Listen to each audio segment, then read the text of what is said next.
Hello everyone, welcome to the 10th episode of Unscripted Dialogues. I'm your host Aditya Sachwani, and today as a guest I have Maansi Gupta. She is a founder of her startup called Teenpreneurs, which helps in people set up their clothing business. And she's also a content creator and posts vlogs of a university experience on YouTube.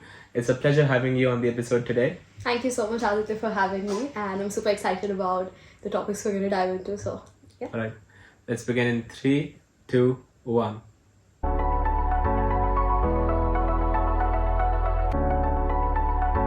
So Maansi, how do you feel doing a podcast episode? This is like a very couple Sharma question. How do you feel being on the podcast? I feel great, and this is my first podcast ever. I've been meaning to start my own, but I couldn't, so this is a great opportunity to get that practice. Thank you for being here today.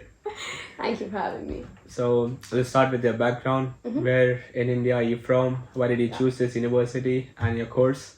Okay, so I am from Kanpur, and why did I choose this university? I hope no one kicks me out for saying this, but I had no plans of really coming to UK. But then I got lazy and did not apply to US. So literally the deadline was 26 January to apply to UK universities. On 15 January I decided I'll apply it. I went to Google, I searched top 5 universities, and I just randomly selected that list. That's the worst way you can possibly do it. Please don't do it that way. But I just really ended up applying. That was all luck. I wasn't meant to be here, but... Got extensive research, I would say. Please, don't do it. I feel like people will be like, that's how she does all her work. That's the most real way you can answer this question. Yeah, but it was very last minute. Like, even with the draft of the essay, it was not good at all. But it was just honest, I would say, the essay in terms of essay. So. And you got in, which is pretty good. All based on luck. Yeah, so why management? Management, okay, so in terms of business, I just assume that if I join this, I will get to learn more about business. Okay. Again, a bit controversial. I don't know if I should say it. Yeah. But either ways, it's not necessarily turned out that way. But I think I was going through the modules. I love learning, in general. Okay. So I was going through the modules and I got really excited. That finance, oh my god, marketing. Did not think about how they would actually teach it and if it really would be helpful. I just, that's the reason. Otherwise, actually, my main choice was computer science at that time because my computer science. I love it.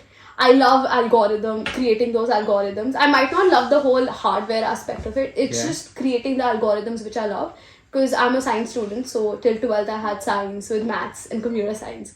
So that is why that was the path for me. But it ended up being this because I was like, I think I might like this much more. Otherwise, I would have gone for, engineering. But in 11th grade, I went to the engineering coaching. I was like, this is not for me. Because all you do is really just go to the coaching, you come back home and you sleep thinking, next day I'm going to do the same thing. Okay. And I just have a habit of doing 11 things at one time. That's the fun part of it. So yeah, that's surprising, from engineering to building your own company and studying business. Yeah. So let's start talking about your startup, Teenpreneurs. Yeah. Explain the public what is Teenpreneurs. Okay, so Teenpreneurs, essentially what happened was during my whole school life, all I heard was you're too young to start a business. And I just assumed it as well. So I think by the time, so my 12th grade was actually in COVID. So by the time I reached that time, I was so frustrated and there was so much pent up energy for me to want to start a business that I put the name as Teenpreneurs because it just meant for me that all the teenagers who want to be entrepreneurs. So that somehow represented my side. And also the beginning idea was somewhere around that I would be giving internships or giving opportunities to teenagers to work in the company and to really do what I have been wanting to do for the longest time. Okay. The second aspect was, so essentially the idea or the business model wasn't this from the beginning, right? It started from a sticker business. Okay. I literally... Yeah, when I was doing the research, I saw your sticker page. Yeah, that's the first thing. And so basically in 8th grade, I used to watch these YouTube videos which were like starting a sticker business of my own. And at that time, it used to be very famous. Especially in UK and US, people start their own sticker business. They buy a machine, they create it. They were very aesthetic. But then I looked at the machine and it wasn't feasible. For an 8th grader to get that just to create stickers, it didn't seem feasible at all. So that time I was like, yeah, it's fun, someday maybe, right? And when my 12th grade was ending, randomly I came across this video that I had watched when I was in 8th grade, which was the same sticker thing. Okay. I was like, wait, let me try now. So then ended up getting that machine, and I ended up creating stickers to like started that whole business, a small business of stickers. Then what happened is, while I was running that business, I realized, hey, maybe I want to start a website for this because it gives you more credibility. There's a better user interface. And I was like, but it doesn't seem feasible because I wanted to create a bootstrap business in that case. So it just didn't seem feasible to, I didn't know how to create a website, the web design aspect of it. But then I felt maybe there are so many more Instagram businesses because this was during the COVID time. So a lot of Instagram businesses had started at that time. So I thought might be there are so many more businesses who want to have a website, but for them it doesn't seem feasible right now in terms of resources, the time, the energy it takes. So many of them don't even know how to build a website. So they would have to pay to get that done, which is very expensive. Then I was like, let's take a chance. So I built a website on which multiple small businesses can list their products and they can sell through us.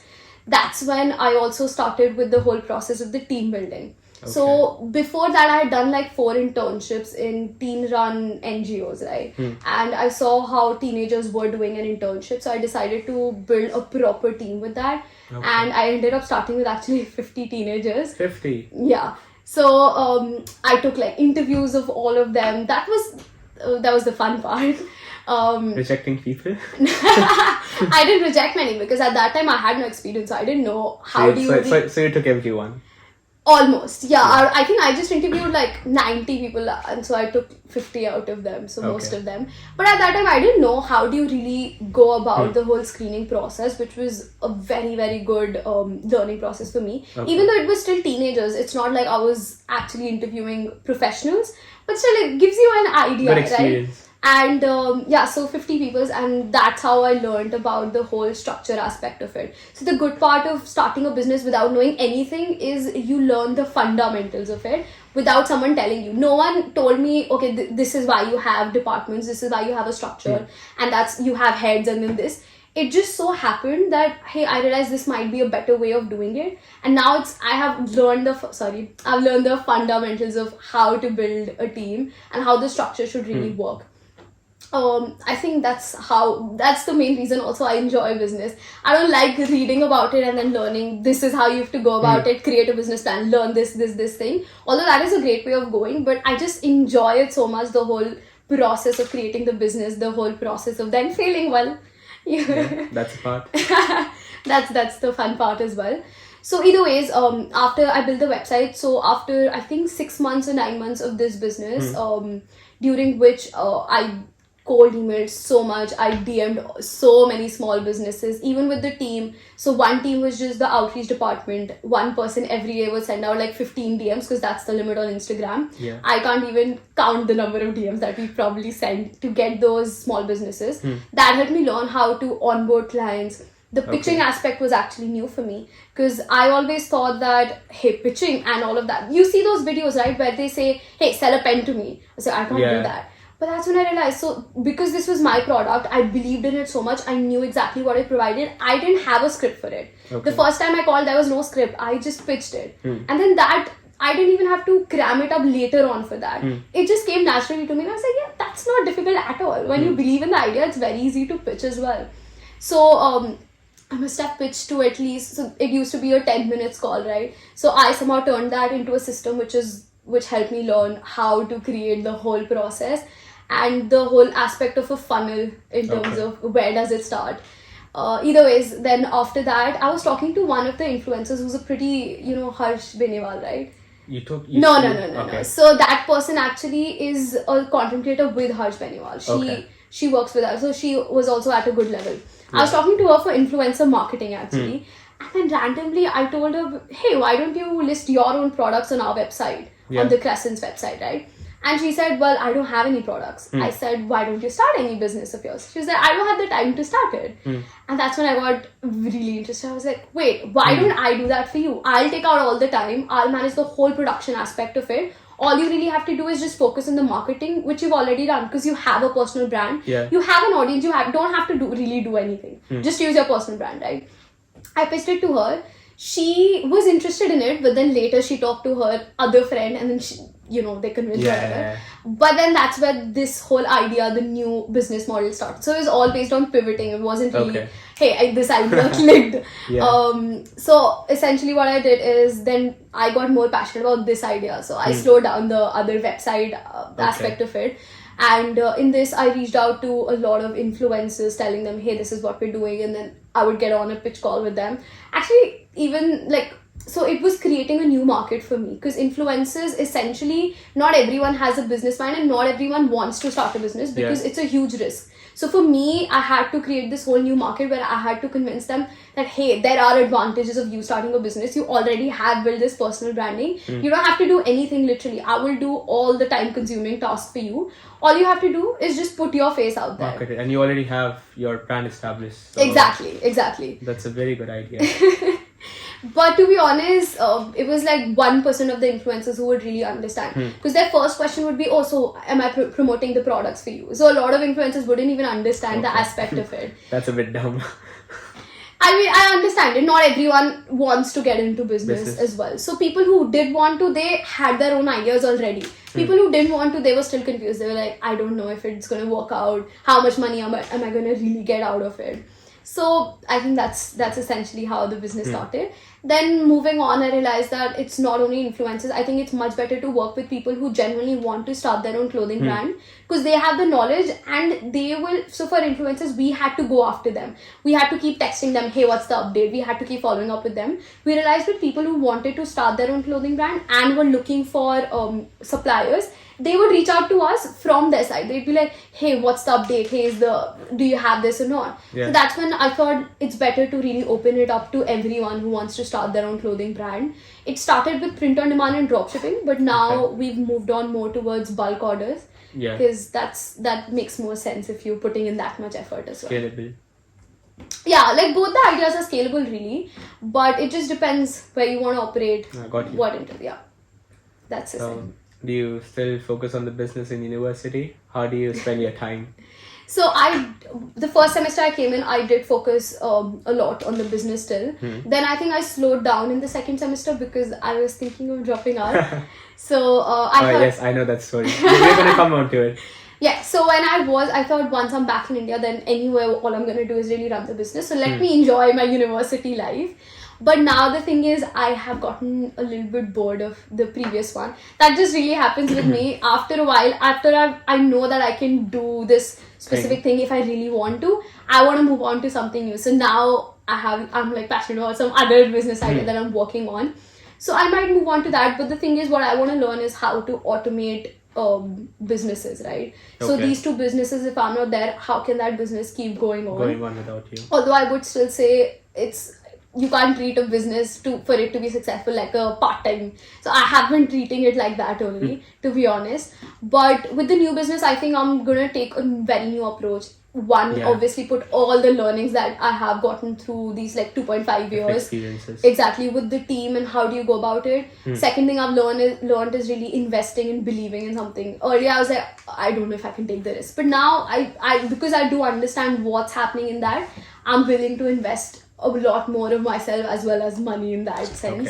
And here's the thing, like I mentioned, right, I don't want to take business in a bookish way, but this time I thought, let me try it out. Let me see if I do the whole research before it, if I really go into the depth of business plan. Yesterday I was sitting and I was using ChatGPT I asked it, tell me every small detail that you can that I can include in my business plan. That's for myself. That's not to show anyone, but just so I'm going to try this business out. You can learn. Yeah, so that the future businesses that I do, I can understand which method works better for me. Yeah. ChatGPT is a real savior. It's like all the description and titles and all that to outreach for people. I just use that. Yeah, perfect. That's how it should be. People who aren't using it are missing out. Why do you want to put in that extra effort and just focus on something else wherein you really want to and let ChatGPT do the work which you don't enjoy doing? I agree. Yeah. So how many people like you work with in Teenpreneurs? So it was I think over 150 to 200 people have worked as an intern in the company, because over the 2 years, it's not like, so we give only 3 months of internship, right? So people keep changing. That's also something I had to understand. How do you go about when the team is changing and fluctuating so much? How do you go about it? You can't train everyone again and again. But everyone is a teenager. They've got like the reason they're doing is probably for their CV. Yeah. So it's not like they're going to stick around. Although some people did, and that was really good to know. And that's why you understand the importance of a good company culture as well. Because in the beginning of the business, I was very present, right? It seemed to be all around me, at least in the beginning. So I think I was more connected with the people that were working as well. I used to talk to them a lot more. So those people are the ones actually that stayed. In fact, after they got done with their boards, they texted me saying, "Hey Maansi, I'm done. I would like to join the company." And that felt so good. And that made me realize, okay, this is the kind of culture I want to build wherein people themselves want to come back and work in the company. Because in the middle of it, when I was applying for university and all that, I took a step back from the business as well. So people, I did feel a bit disconnected, and I think the people working in the company as well did. But yeah, now it's very different. Now I've actually slowed down on Teenpreneurs as well. Okay. But recently, as I mentioned, I got passionate again about this new more business. Ideas. The moment that happens, then you can't stop. Then you have to do something about it. So coming on to content creation. Yeah. How does it feel vlogging? How does it feel? It feels good only. I mean, it's not... Okay, so one thing is that I hate content creation. You hate it? I hate content creation. And you're so consistent with your vlogs. Yeah. Because I don't look at it as... I don't look at myself or at this whole thing as a content creator. For me, it's a business move in my head. Personal branding. Exactly. That's smart. The reason I've been able to do it is because I think this will help me gain that personal brand. And then when I start a business, I will use that. So my intention is to whatever audience that I'm building to really turn that into a business. It might not be connected to my current business, but then later once I have a strong audience, I will turn that into a business. So it's all about business for me. I was saying that essentially what I love is creating systems. In businesses also what I love is that whole operation aspect of it, where you create the teams, there is a chain of function, the whole flow. I get so passionate, I get the kick out of it, just creating that whole system. Then of course when you execute it, it's fun as well, but I think essentially because in the, for a while I thought maybe what I really like is just team management. Okay. And I did that and it's fun, but I think essentially what I enjoyed is the whole chain of operation. Okay. You have the head of department, and that's where the work goes, and then work goes under that. Exactly. Content creation, creativity, however, on the other hand, is complete opposite of it. There is no system to it. You need to be, because there's always, can I be more creative with that? And I don't know if I essentially enjoy that as much, because with creativity, you have to go for perfection. And I'm not that kind of person. I will do stuff as much as it needs to be done, and then I'll move on to the next part of it. But here's the thing with creativity as well. You know how with like Ikigai, right? You have some stuff that you're good at, but you don't enjoy. I think that's when it comes to content creation, it's one of those things. In content creation, somehow my brain works. Like I can think, this is the kind of content which will work. This is the trend that's going up. How can I use it for my business? But I don't enjoy it as much. I enjoy it when it comes to the system aspect of it as well. So I have systemized my content creation as well. It's very systemized. That is the reason I'm able to do it. With vlogging, what I've done is I've integrated it into my life so that I don't have to do something separately. If I was creating videos where you have to sit down and really record, there would be no consistency. The only reason there's consistency is I've tried to find a way wherein I can integrate it. In terms of editing, that is something that happens at the last hour. True. Either Saturday evening or Sunday morning, because it goes out like every Sunday, right? Yeah. So sometimes I do slack off. Last minute. Yeah. But for now, I've been posting consistently, right? And I don't force myself to suddenly become this very good editor as well, because editing, very few people enjoy editing. I agree, I don't enjoy editing. They're lucky. People who enjoy editing, they are so lucky. Yeah. Good luck to the editors. Who edits your podcast? Me? My team is a bit small. Yeah. So, what was I saying? Okay, in terms of editing, yeah. So, even with editing, I think I started, once it became more of a process or a system wherein I know that when this is happening, this is the kind of edit I have to put, that's when I was more relaxed. I was like, it's fine. Now it just takes 2 hours for one vlog, which is only 5 minutes vlog, but it still takes like 2 hours to edit. So but I put it in like proper automation. Now there's no question if I want to do it or not. It's just there. Like it has to happen, so it does happen. Yeah, you don't have any choice. You're just gonna do it. Yeah, exactly. With other aspects, for example, on LinkedIn, so in the start of the year, I started posting consistently on LinkedIn. So I was posting twice a week. And through that, actually, a lot of people suddenly started knowing me. you. And they reached out to me on LinkedIn with opportunities as well. And I was like, that's fun. But then I think then I got a bit busy with the exams and stuff. But recently, again, I started posting twice yeah, a week. so with that is I just have created a proper content calendar where once you sit down and you write down all the content, and on LinkedIn you can easily schedule it. So that's how mainly it's done. So that's in a system, so I don't have to think about it. LinkedIn is a very good way you can reach out to professionals and like-minded people, and that's one thing I would like to do, like start posting consistently on LinkedIn. Yeah, absolutely you should. And also the fact that content creation, I've noticed, is a very good way to leverage to talk to other people, or somehow make sure that the company knows that you're consistent or you have certain transferable skills. That's one very important thing. Yeah, definitely. I've been trying to figure out the kind of content as well, because there are two things.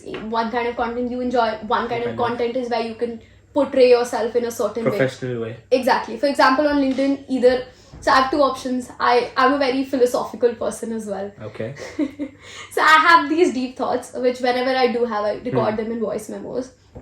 But then the second aspect is more of where you put content. For example, you can easily chat GPT content around, let's say, entrepreneurship. Put that content out, people will start thinking you have so much knowledge about it. But that's generally they will. Yes. Right, but the thing is, now that is the kind of content where people will think, oh, you're smart. Now the philosophical is the kind of content I enjoy, which I've been posting as well. Now, to be honest, people have said, stuff to me about it. Hey, what is this and all of that. So I am a bit insecure about that LinkedIn aspect as well. But at the end, then I have to ask myself a question. So what is the answer? Will you stop doing it, or do you want to keep going? So till now, I'm gonna keep going. I remember I was gonna post something on LinkedIn, and then I read this other person's post. I'm like, you know what? It's so well written. Yeah. And I was like, you know what? I'll just use ChatGPT. ChatGPT generates almost the same answer or the same thing which that guy wrote. So I had to paraphrase that again. I'm like, that's bullshit. Oh no. But yeah, I think you should definitely start doing it on LinkedIn as well. Yeah. It's quite ironical though, because yesterday only I was feeling so unsettled about this whole LinkedIn posting, because with content you're then putting yourself out there and people have opinions and then you are exposed to them. 100%. Yeah, so but it's good. Yeah. In the end, people will just talk about whatever they want to talk about. I generally don't care. Yeah, it's just sometimes it gets to you when I think it's about the people as well. I think most of the people somehow around me aren't that supportive in terms of the content. Okay. So even with YouTube channel, I had started vlogging last November, but I did not have the confidence to start posting it. Because I had come like 1 month before itself. You're also finding your place in the uni. It's only when I went back home, because at home now the people that I do know, I feel very supportive with. I don't feel like if I do this, oh my god, suddenly they're not going to be my friends or going to judge me. I think once I went back home, I suddenly went back to my confidence side, and that's when I started posting as well.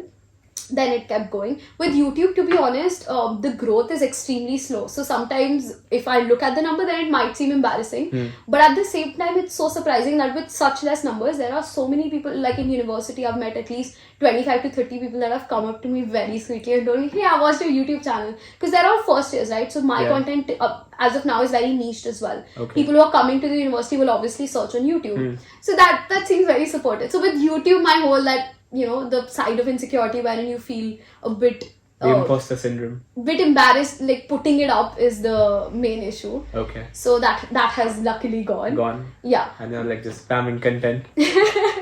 But it's right now it's on LinkedIn, but I'll try keep posting. Okay. So you said you started the company, or like you always had an entrepreneur mindset in a way. Yeah. What all resources did you have at your disposal? I think honestly everything, to be honest. Like there's no, I don't know if I should say, but I feel like there's not much hard work in this. It's mostly just luck and things that happen. I got to be privileged that my parents were okay with it. They were supportive of it. And I come from a business family, so it wasn't something... So that's culturally ingrained in a way. Exactly. It wasn't like, oh my god, you want to do business? No, that's too risky. That's not what I got to hear. Okay. Right. So that was all. I mean, there was no... I think there was also a privilege of not during COVID, because it was during COVID, that I could still sit in my room and then no one was there who would come and always tell me, what are you doing? Why is this happening? So just that peace of mind. Exactly. That peace of mind. So there's nothing really that I had to go through a lot of challenges to get it. It just so happened that I'm genuinely grateful for. You took right decisions at the right time. I didn't even really make a decision. It just I just kept doing something randomly. Something. It just happened to be something, and then later I realized, oh, okay, the world thinks that that's something that's really good. Perfect. Let me continue. Worked out for me. But I think even as I was like 8 years old or something. This is actually a story I wrote in my SOP. Okay. But when I was 8 years old, I used to go to this shop near my house, and I don't know, I suddenly got fascinated by the concept of trading. How I used to give them money, they used to give me candies. I was like, okay, I want to do that. Yeah. So I started doing that at my home. I actually opened this store where I was like, if you want to buy something, tell me, I'll go to the shop and I'll get it. But the thing is, I used to, the selling price and the cost price was same, so there was no profit. Okay. That's why my mother told me, why are you selling it at the same price? So she took me to a wholesale area. I used to live in Dehradun that time, so there used to be an area where you could buy candies and biscuits at wholesale price, and that's when I got introduced to the concept of profit and loss. So that's the perfect way to know about it. You didn't read it in a book, you didn't have to learn the definition of it. You fundamentally understand what it exactly is. But obviously I stopped it after a while. Okay. Even in school I was very excited. So I used to buy these like jewelry making games, right? And the first thought in my head was, okay, now I've built it, how do I sell it? I want to sell it. So I used to sit down, calculate the cost price properly of one bead, what was the cost price of the whole box, and then how much would one bead cost, and then on the basis of the different beads, the bigger bead would be more and all that. I think that was a good way to be introduced to business as well, even though it's not hardcore business. It's the fundamental. That's like how you lay the foundations. Yeah. Because for me, recently I got more into the starting own business or like personal branding and this phase. Because earlier, like in my 11th and 12th, I'd taken entrepreneurship. Okay. And that was more of the textbook side of it. Like I liked it in the end. Yeah. But it's like more of the textbook side. I was like, you know what? Like I come from a background with family business. Yeah. I'm from Gujarat and Sindhi. So, but then I was like, you know what? I'm never going to have my own business. I would prefer to work. That was like my mindset. How come? I don't know. It's always like that. Like there's no point starting one business. Fair enough. Yeah. But then recently, I would say this year in university or when I went back home, like you kind of think about how these things operate.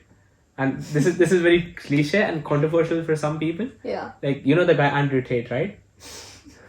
I do. One of his videos said, like, think of it this way, like, if someone takes money from you, like think about like why are they taking it from you? Then someone was just like thinking, for example, I took coffee from the shop. Okay, why did I take coffee from the shop? Why did it charge me? What's the thing I liked about it? And in general, that's like how I more got ingrained towards the business side. Okay. That's how I got into it. Ah, that's interesting. Yeah, but I would like to say, people who watch Andrew Tate, please listen to his business advice. Please stay away from all the advice he gives for women. Genuinely, that's something I want to say. Right. But that's a good way to be introduced to business, and so you're planning to start your own business as well. That's amazing. Hopefully in the future. You'll do it. It's fine. Let's go. Thank you. Yeah. Okay, so coming up to a question. What is the best investment you think you have made till now? Next item I will tell you. So, phone storage. Okay. Phone storage. With my previous phone, I just had 64 GB. But then recently... And you vlog. Thank you to my parents for sponsoring. But this has 256 GB. Because I couldn't even vlog the whole day. Because it would just keep showing iPhone storage full. Then I used to vlog it on Snapchat. And then this quality was so bad. Yeah. But I would say the storage. It's so much easier because otherwise I'm just worrying about, oh shit, can I vlog more? Yeah. Is your phone in the UK region or the Indian region? That is in the US region. Oh, sorry, I thought where did you buy it? No, the iCloud. The iCloud. Yeah, now it's in UK region. Over here I've put it in UK. In India it was in India. Okay, that's so sad. I still pay for the Indian prices. Oh, no, but the thing, I don't know why I pay for the storage because I already have enough storage. It just so happened that when I wanted to change my phone, you can cut this part, but in India I bought the storage, and then when I came here I was like, I'm too lazy to really change to remove the content and all stuff. But there's not much difference. Like here they charge like £3, in India it was I think 115. Yeah, might be double. I don't know. Yeah. I'll do that soon. Yeah. That question. And what would you say? Do you like reading stuff? Mm-hmm. Like, do you read books in terms of getting knowledge for the business? I started reading, but not for business yet. What I've been reading is more about psychology, and like right now I'm reading Laws of Human Nature. Before that, I was reading a book that my brother had actually suggested, which is Almanac of Naval Ravikant. Wow, Naval Ravikant. But I think I'm reading more philosophical. So the reason I took up this book as well, Laws of Human Nature, and I got excited about it because people are very difficult to understand. For me, I'm trying to figure it out. No, same. It's difficult to understand people. Were you looking at them as you're saying that? Oh, no, not at them. Yeah, but I think the reason... But I don't think it's telling me much about people. It's just... It's there. Getting to know something. Yeah. With some kind of knowledge is good. Yeah, for sure. Okay. So if you had to give an advice to your younger self, what will it be? Okay, so I would tell this to my 8th grade self who actually stopped. So in 8th grade, I had started, the first website I built was when I had like holidays, and suddenly, you know that phase that you go through, how to earn money as a teenager. Yeah, I know. My Google search was filled with that. So I was doing a lot of stuff. That's when I also started posting on YouTube, by the way. I used to download Doraemon and Shin-chan videos and upload them. Because I was like, these people are earning by posting on YouTube, I will earn it as well. But puberty had not hit, so I was not confident to really record myself. So I was just posting these videos. And one day I opened, one of the videos got 2 million views of Doraemon movie. And I was video got 2 million views. Yeah. And it showed like $86 in that, but then it got banned before it could reach $100. Because at that time you had to have a proper milestone for you to be able to cash that in. Okay. But I had gotten all of that done, like a Google security thingy had come to my house as well. Through that I learned a lot about Google AdSense, why do people pay Google and why are people paying Google as well. I think that's when I was like, hey, if I can do YouTube, let me try building my own website. Because where do I earn money from? Where do I put the ads on? Okay. So I built cookingland.com. Okay. That was just recipes, which is very ironical considering now I don't even cook. But that time I loved cooking. So I think that has now helped me as well. But I stopped it because I just assumed that hey, I should focus on studies right now. If I had kept going, I think I would have learned a lot more and I would have been a part of the whole content creation wave from the beginning itself. Because this is when YouTube had started really growing as well. Okay. So I would just say it's okay. You're doing fine. Studying is not the whole world. Yeah. Fair enough. Do you want to talk about anything else? Do you have any questions for me? Questions for you? In case. Okay. How do you feel now starting a podcast, and what are the challenges you're facing with the podcast? Oh, nice question. No one's ever asked that to me.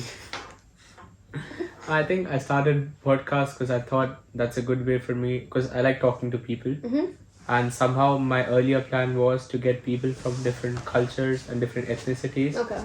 Like talk about the language and how different countries work and all that. Right. But then somehow I was like, you know what?